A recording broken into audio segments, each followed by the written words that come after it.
Aqui, nesta casa eu me encontrei. Entrei e aqui dentro vi saída. Sim, foi nessa casa de amor que as benesses do labor cicatrizaram minhas feridas. Depois de muitos e muitos passes, estudo e a água da paciência, religar e religuei, filosofiquei, tomei ciência. Aqui, nesta casa de oração, orei, pratiquei o evangelho. Sim, foi nesse pouso espiritual que eu conheci a vida real. Rompi de vez com um homem velho. Depois de muitas e muitas preces, palestras e água da fé, religar e religuei. A casa, quando é santa, é posto de emergência, hospital de alma, dissipando dores, transcendentes traumas, frente de serviços que a todos levanta, pronto atendimento de Deus, oh Santa Casa Santa. Eu fiz amigos do peito, pessoas com quem posso contar, atendimento fraterno, culto do evangelho no lar. Sim, nessa oficina de Jesus, chorei cantando quanta luz, com as vibrações desse lugar. Depois de muitas e muitas quedas, me fortalecendo na fé, religar e religuei. A casa, quando é santa, é posto de emergência, hospital de alma, dissipando dores, transcendentes traumas, frente de serviços que a todos levanta, pronto atendimento de Deus, oh Santa Casa Santa. Por isso canto e dou graças a Deus, secando lágrimas nos olhos meus. Depois de muitas e muitas preces, palestras e água da fé, religar e religuei.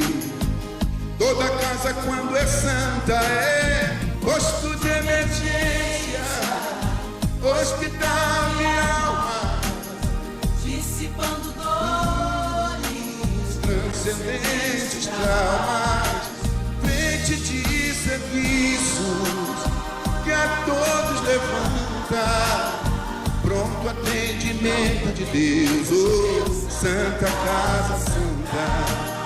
Posto de emergência, hospital de alma, dissipando dores, transcendentes traumas, frente de serviço que a todos levanta, pronto atendimento de Deus, Santa Casa Santa. Frente de serviços que a todos levanta, pronto atendimento de Deus, Santa Casa Santa.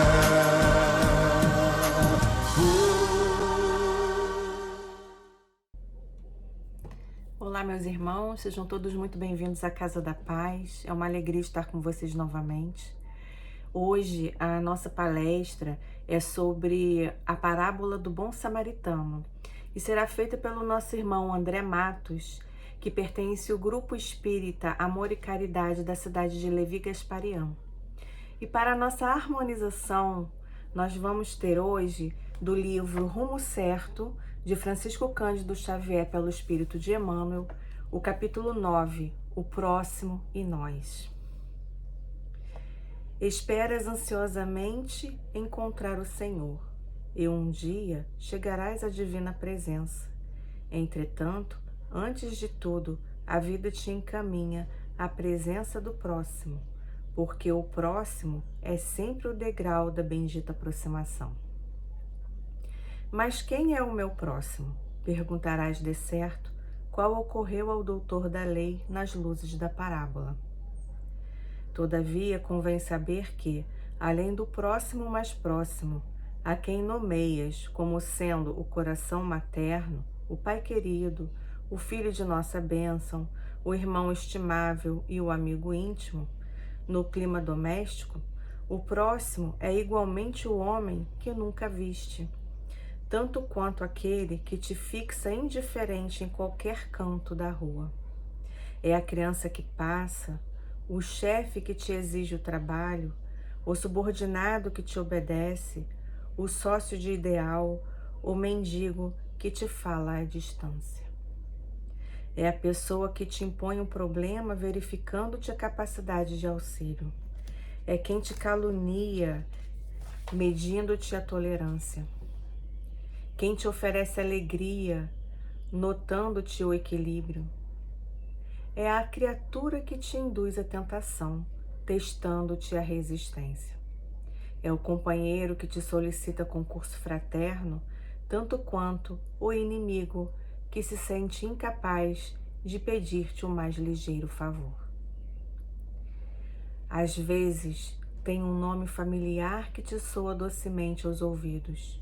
De outras, é categorizado por ti à conta de adversário que não te aprova o modo de ser. Em suma, o próximo é sempre um inspetor da vida que nos examina a posição da alma nos assuntos da vida eterna. Entre ele e nós se destacam sempre a necessidade e a oportunidade a que se referia Jesus na parábola inesquecível. Por isso que o bom samaritano foi efetivamente o socorro para o irmão caído da estrada de Jerusalém para Jericó. Mas o irmão tombado no caminho de Jerusalém para Jericó foi, para o bom samaritano, o ponto de apoio para mais um degrau de avanço no caminho para o encontro com Deus. Mais uma belíssima explanação de Emmanuel para nós, nos trazendo muitas coisas para reflexionar, né? Então, vamos agora elevar os nossos pensamentos ao nosso Pai Maior. Senhor, aqui estamos mais uma vez reunidos em Teu nome, Jesus, para mais um estudo, para angariar um pouco mais de conhecimento, Senhor. Envolve os nossos lares, envolve, Senhor, os nossos corações. Permite que os nossos anjos guardiões estejam ao nosso lado nesse momento, nos inspirando para que possamos absorver, Senhor, os ensinos de hoje. Envolve e abençoa o nosso irmão André, para que suas palavras toquem os nossos corações e principalmente aqueles corações que estão mais machucados. Sê conosco, Mestre, hoje e sempre. Que assim seja, graças a Deus. Então, meus irmãos, vamos ao nosso estudo, à nossa palestra.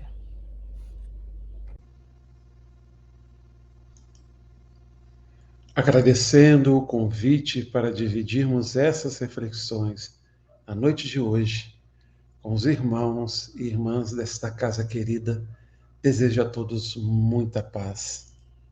Aproveito também para deixar mais uma vez o abraço fraterno dos companheiros do grupo Espírita Amor e Caridade aqui da pequena cidade próxima, cidade de Comendador Levi Gasparia. O querido José Passini, companheiro do movimento espírita de Juiz de Fora, desencarnado há pouco tempo, afirmou que Jesus, no seu trabalho educativo do espírito humano, mostrou a importância do bom relacionamento com o próximo como caminho para Deus. Este mesmo irmão na obra Parábolas de Jesus, à luz da doutrina espírita, afirmou: Jesus foi um educador de almas que sempre enfatizou a necessidade do empenho da criatura no sentido de educar-se, de progredir, conforme ensinou no Sermão do Monte. Assim resplandeça a vossa luz diante dos homens. Entre as parábolas de Jesus, a do bom samaritano é aquela que melhor resume a afirmativa de Jesus quando disse amar a Deus sobre todas as coisas e ao próximo como a si mesmo. Aí se encontra resumido todas as leis, todos os profetas. A parábola do bom samaritano é apresentada após uma indagação de um rabino a Jesus: quem é meu próximo? Vamos nos lembrar da lei de sociedade que encontramos lá entre as leis morais, na terceira parte do Livro dos Espíritos. Na questão 766, Kardec pergunta: a vida social está em a natureza? Ao que responde os Espíritos de luz: certamente. Deus fez o homem para viver em sociedade. Não lhe deu inutilmente a palavra e todas as outras faculdades necessárias à vida de relação. E na questão 768 desta mesma obra, temos que o homem deve progredir. Sozinho ele não pode, porque não tem todas as faculdades. É preciso o contato, então, com outros homens. No isolamento, ele se embrutece e se debilita. O próximo, então, meus irmãos e minhas irmãs, é elemento primordial para a nossa evolução.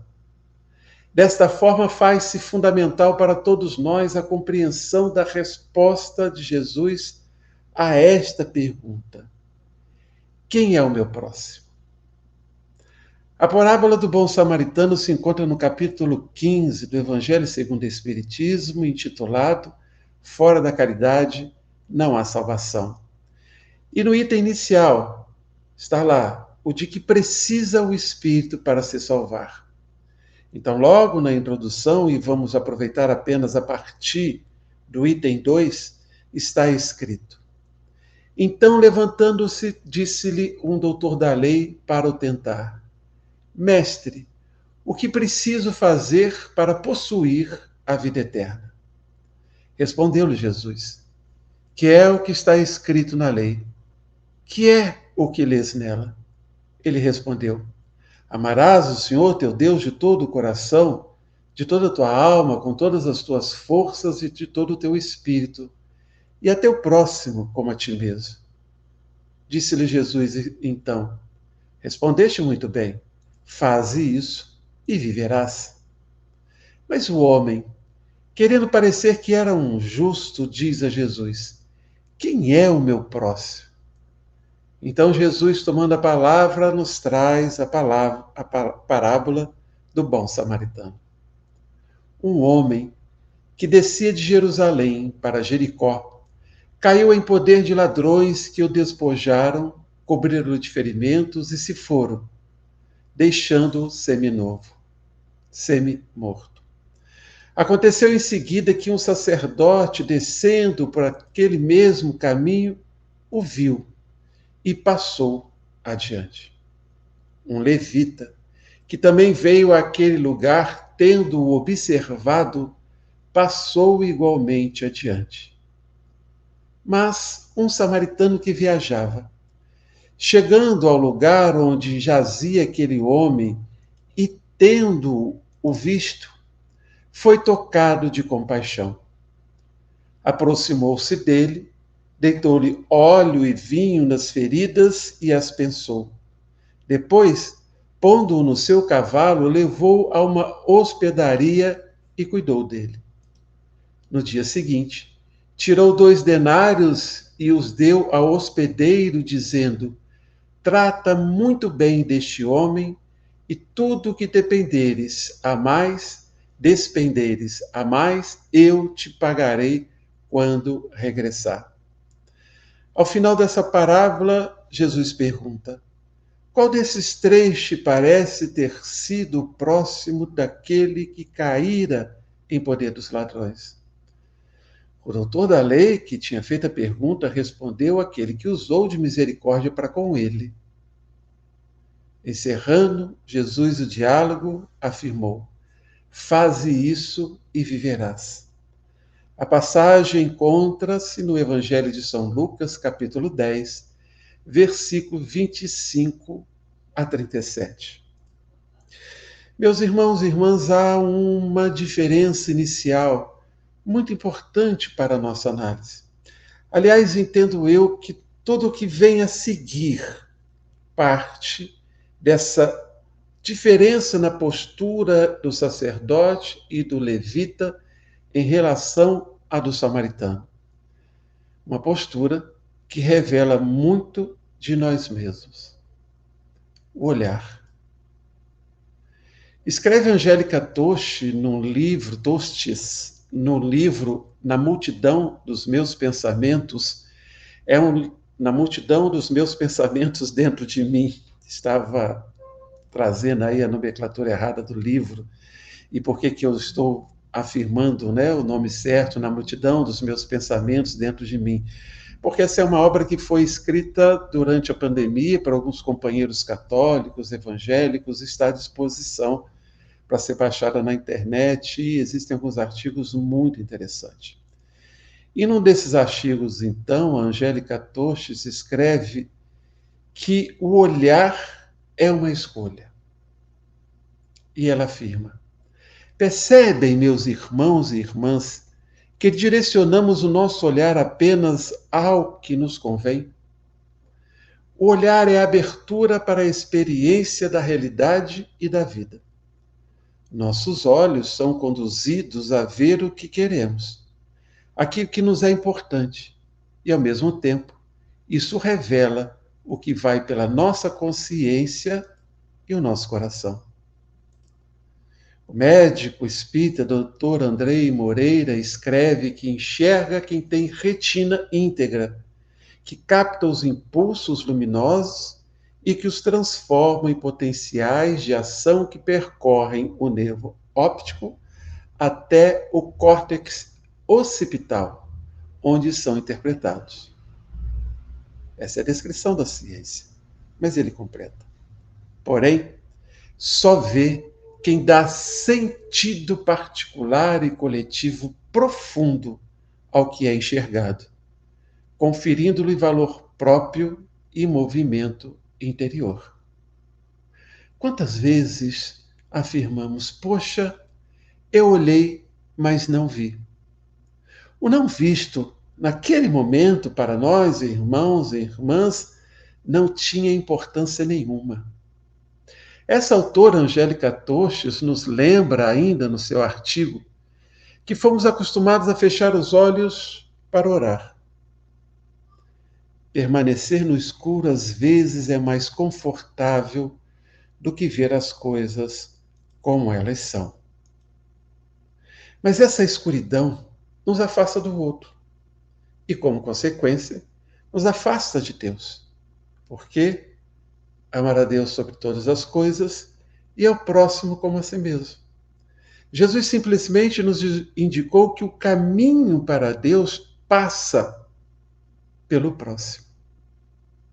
Mas essa escuridão, então, ela nos afasta do outro. Nós fechamos os olhos para orar e, como consequência, nos afasta de Deus. Porque também, na oportunidade da oração, quando nós fechamos os nossos olhos, nós não nos aproveitamos dos olhos fechados para buscar a visão interna, aquela que vislumbra a nossa realidade interior, aquela que verdadeiramente abre para a nossa visão a nossa própria consciência. Talvez seja por isso que Jesus tenha dito que é a luz do mundo. O que outrora não víamos, quando nos dispomos a verdadeiramente tê-lo como mestre, e como Pedro, sentir que ele é o Cristo, o Filho de Deus vivo, com sua vida em nós. Nesse estado de alma, poderemos ver a realidade do outro que se manifesta em nossa vida. Você, meu irmão, você, minha irmã, que divide comigo as reflexões desta noite, será que podemos afirmar hoje: éramos cegos, mas agora vemos?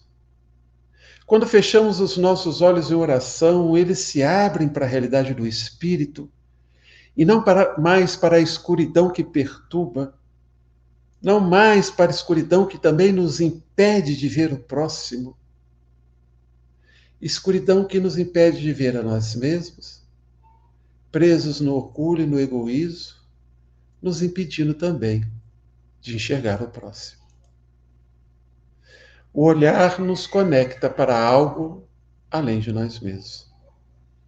Ainda essa nossa irmã, Angélica Toshi, abram parênteses agora, se por acaso, ao fundo, ouvirem o chorinho de neném, é Maria Alice, minha neta de 2 meses, que está aqui comigo, filha do meu filho João. Ela está chorando um cadinho agora.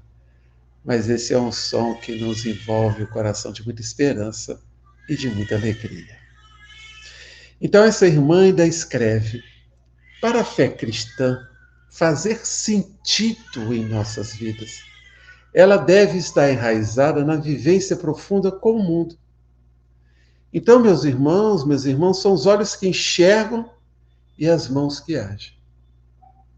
E aqui é impossível não lembrarmos de pessoas como o nosso querido Chico Xavier e ainda encarnado o padre Júlio Lancelotti, que, como outros, são exemplos de olhos que enxergam e mãos que agem.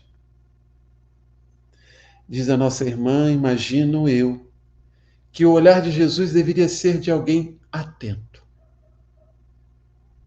Pense comigo.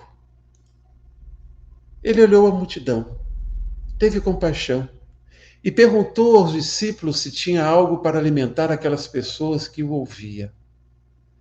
Ele olhava o pobre, as mulheres, enfim, todos os marginalizados. Então, o olhar é uma escolha social e política. Desviar o olhar da realidade é agir com hipocrisia. A hipocrisia que define essa nossa irmã do cristianismo de 4 paredes. Hipocrisia que se revela também no imperfeito entendimento que temos das leis divinas. O sacerdote e o levita desviaram o olhar. Não é que não viram, eles simplesmente viram e não quiseram enxergar. Não quiseram ver. Desviaram o olhar. Desejaram não ver o homem caído. Desejaram não conhecer suas dores, atender suas necessidades imediatas. Simplesmente seguiram cegos pelo orgulho e o egoísmo, indiferentes àquela pessoa. Aqui na nossa pequena casa, Grupo Espírita Amor e Caridade, aos sábados, nós temos um trabalho com os nossos irmãos do caminho. Algumas vezes já tive oportunidade de explicar por que aqui nós não utilizamos, na relação com esses nossos.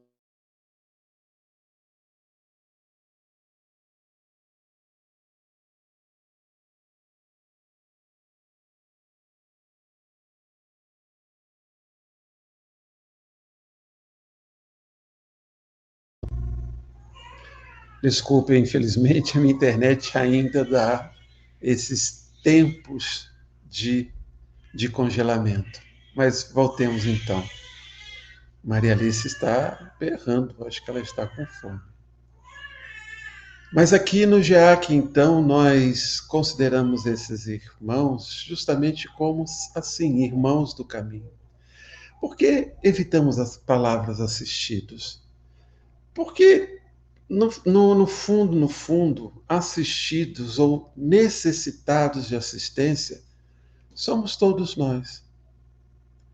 Aqui nós não só procuramos chamá-los de irmãos e irmãs do caminho, mas de inseri-los no contexto da atividade verdadeiramente como irmãos.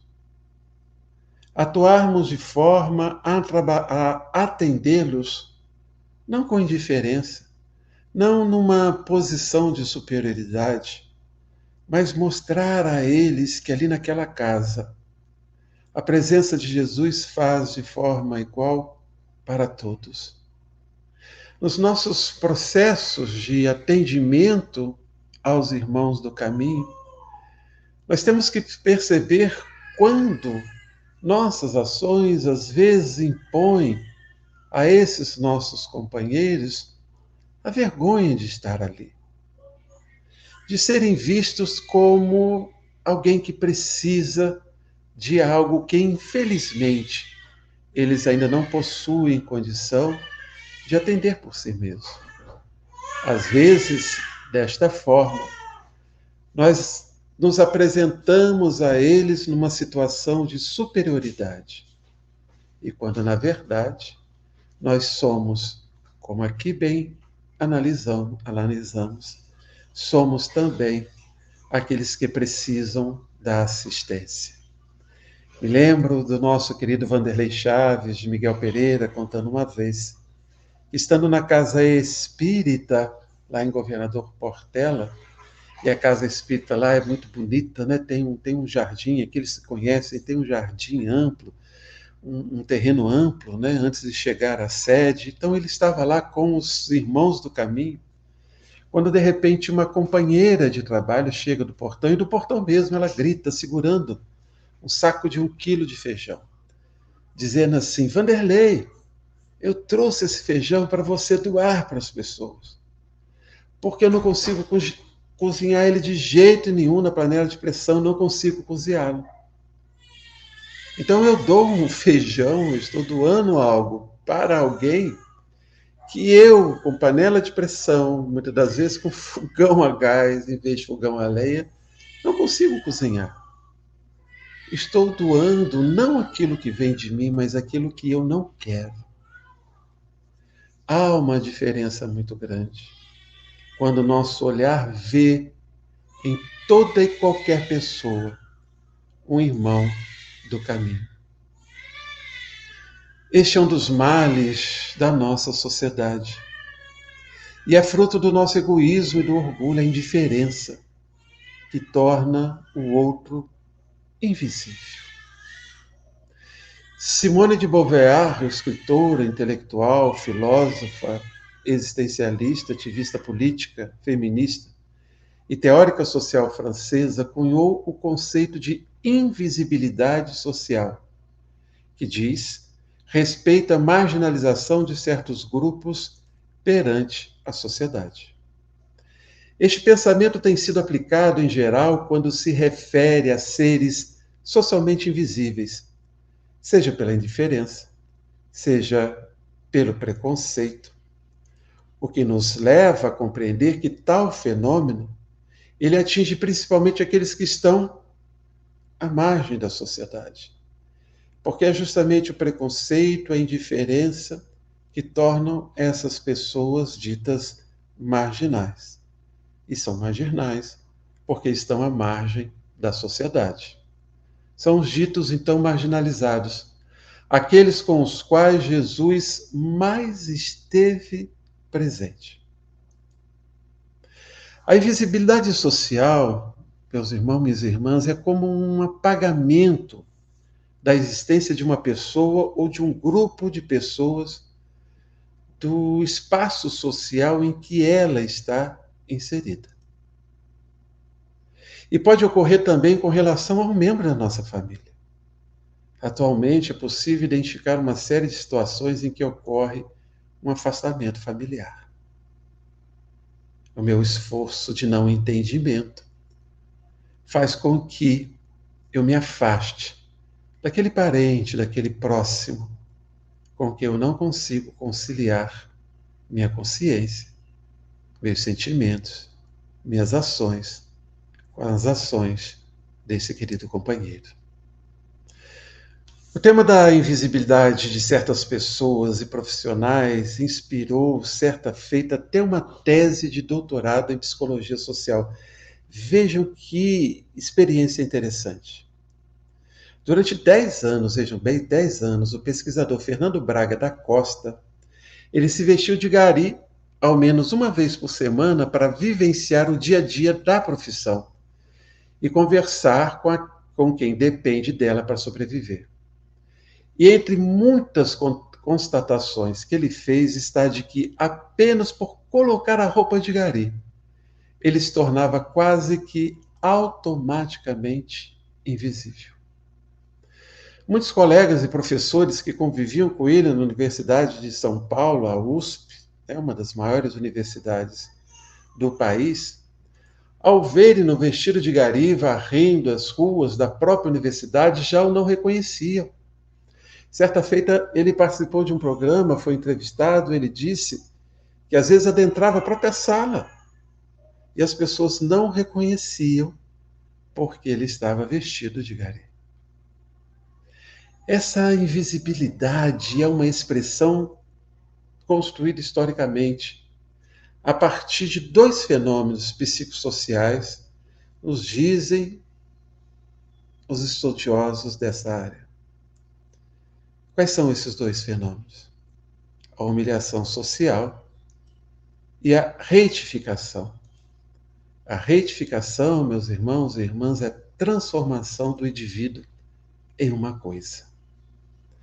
Assim, por exemplo, viviam e viveram durante muito tempo no Brasil os escravos, considerados e tratados mesmo como mercadorias. Os evangelhos nos mostram que Jesus foi um ser com os olhos abertos para a sociedade e a realidade do próximo, para os doentes do corpo, mas também para os doentes do espírito.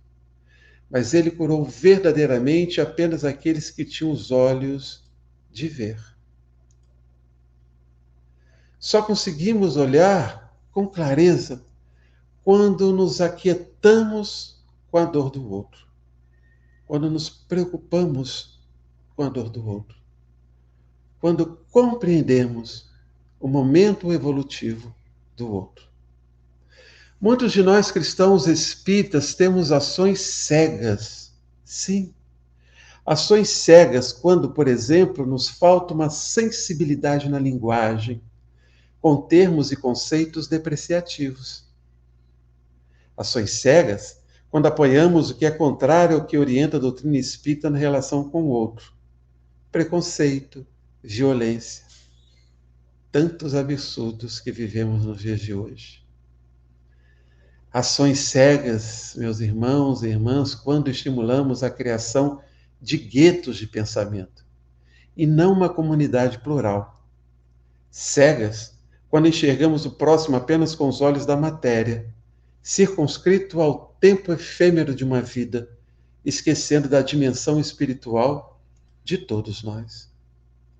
Ao espírita que entende, e nem digo aceita, entende a imortalidade da alma, e que vivemos em cada encarnação um personagem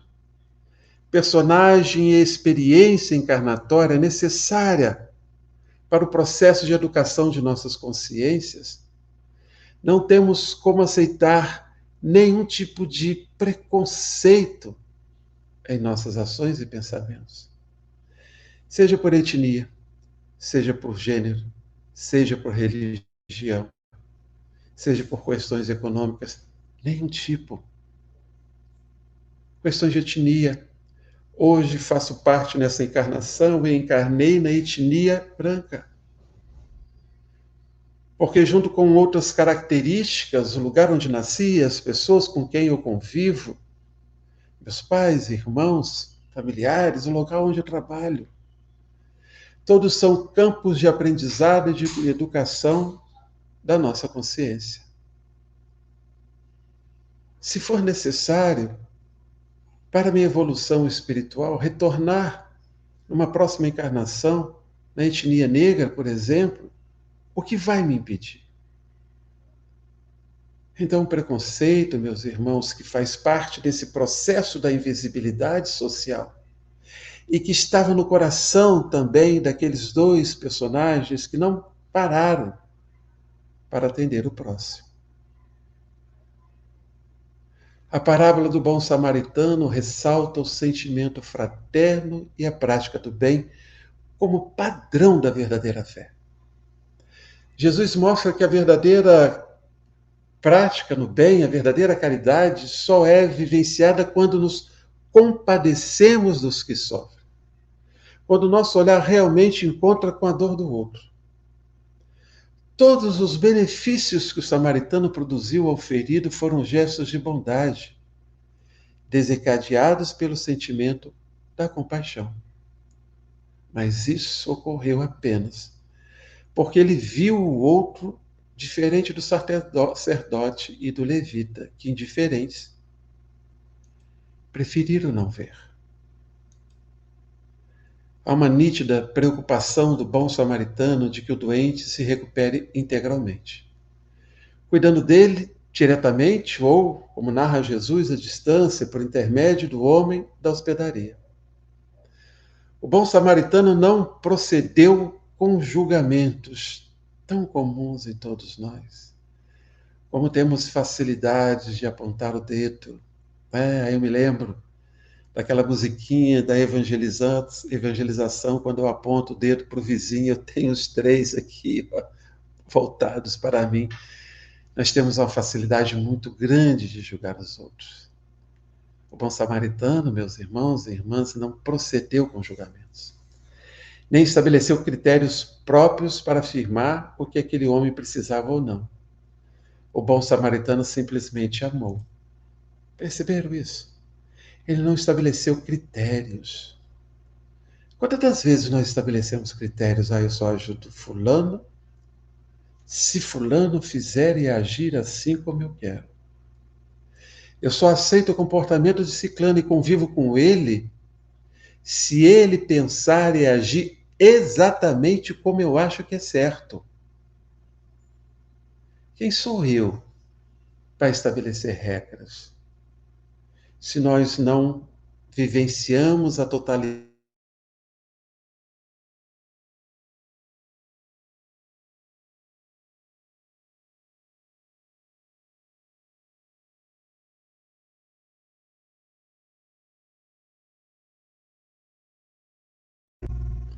se nós não vivenciamos a totalidade das leis divinas.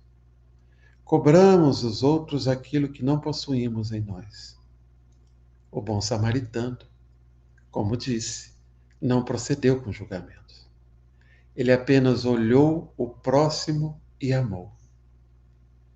Diante dessa temática, meus irmãos, eu me lembrei de uma passagem que me emociona imensamente. Na narrativa que encontramos em Mateus, capítulo 25, versículo 31 a 46. Ora, quando o Filho do Homem vier em sua majestade, acompanhado de todos os anjos, sentar-se-á no trono de sua glória. Reunidas diante dele todas as nações, separará uns dos outros, como o pastor separa dos bodes as ovelhas. E colocará as ovelhas à sua direita e os bodes à sua esquerda. Então dirá o rei aos que estiverem à sua direita: Vinde, benditos de meu Pai, tomai posse do reino que vos foi preparado desde o princípio do mundo.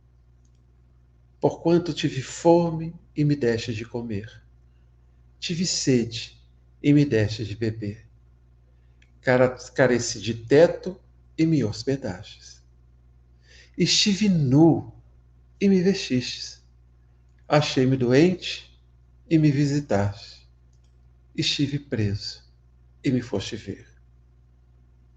Então responder-lhe-ão os justos: Senhor, quando foi que vimos com fome te demos de beber, ou com sede te demos que comer, ou com sede te demos de beber? Quando foi que te vimos sem teto e te hospedamos, ou despido e te vestimos? E quando foi que te soubemos doente ou preso e fomos visitar-te? O rei lhes responderá: Em verdade vos digo, todas as vezes que isso fizeste a um destes mais pequeninos dos meus irmãos, foi a mim mesmo que o fizestes. Dirá em seguida aos que estiverem à sua esquerda: afastai-vos de mim, malditos, ide para o fogo do eterno, que foi preparado para o diabo e seus anjos. Porquanto tive fome, não me deste de comer, tive sede, não me deste de beber. Precisei de teto e não me agasalhastes, estive sem roupa e não me vestiste. Estive doente no cárcere e não me visitastes. Também eles replicarão: Senhor, quando foi que te vimos com fome e não te demos de comer, com sede e não te demos de beber, sem teto e sem roupa, doente ou preso e não te assistimos? Ele então lhes responderá: em verdade vos digo, todas as vezes que faltastes com assistência a um destes mais pequenos, deixastes de tê-la para comigo mesmo. E esses irão para o suplício eterno e os justos para a vida eterna. No livro Lázaro Redivivo pelo Espírito do Irmão X, no capítulo 19, psicografia do nosso querido Chico Xavier, nós encontramos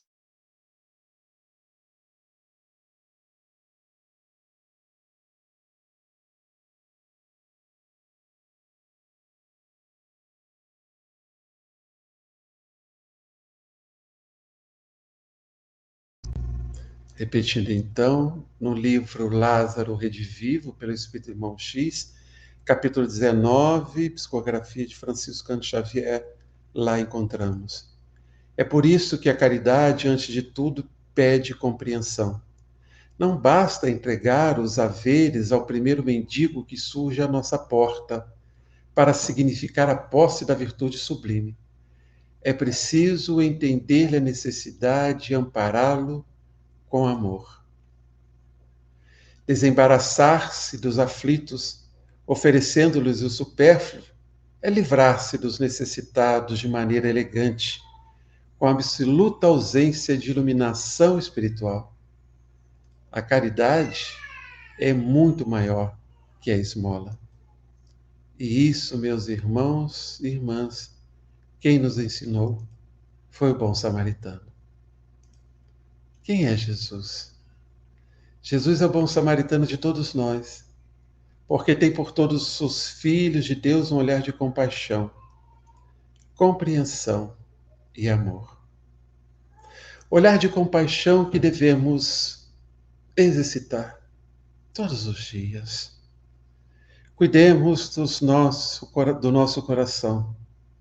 Cuidemos de nossa consciência, queridos irmãos e irmãs, e possamos ampliar as reflexões que essa parábola nos permite. Mas partindo dessa proposta que trouxemos a todos nesta noite, o olhar. Vamos observar o que verdadeiramente estamos olhando. O que realmente recebe a nossa atenção, o nosso cuidado. Como estamos olhando o nosso próximo? Sim, aquele que está caído, fisicamente ou espiritualmente. Há tantos que choram, há tantos que estão em dor no coração e não nos revelam com facilidade. Aquele próximo, mais próximo de todos nós, que lembrando que nos diz os evangelhos, estão em nossas vidas, porque são aqueles que precisamos amar nessa existência. Porque em oportunidades anteriores nossas ações lhe trouxeram tristeza e dificuldade. O mal que fizemos, pagamos com o bem que devemos fazer agora. Então vimos que o próximo é fundamental para a nossa evolução. O caminho para Deus passa irremediavelmente pela relação com aqueles que são o nosso próximo. Que sejamos, então, bons samaritanos de todos aqueles que cruzarem os nossos caminhos.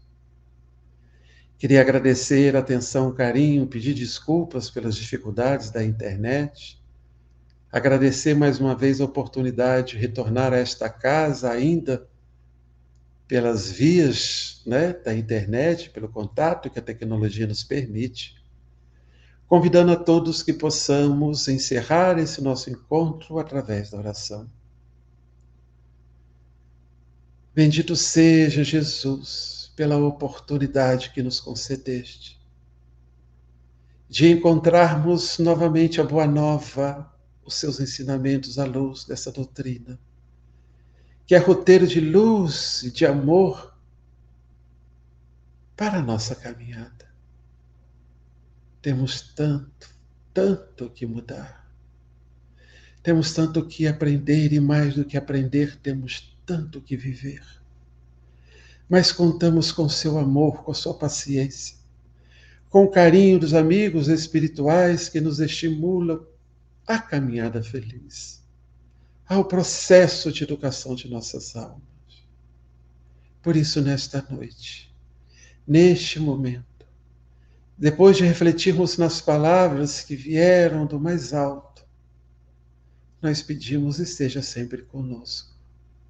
Nos ampare, proteja, intua no bem. Permita-nos cada vez mais darmos passos firmes em direção do seu amor. Que assim seja, graças a Deus. Obrigado, meus irmãos, pelo carinho e pela paciência. Até uma próxima oportunidade.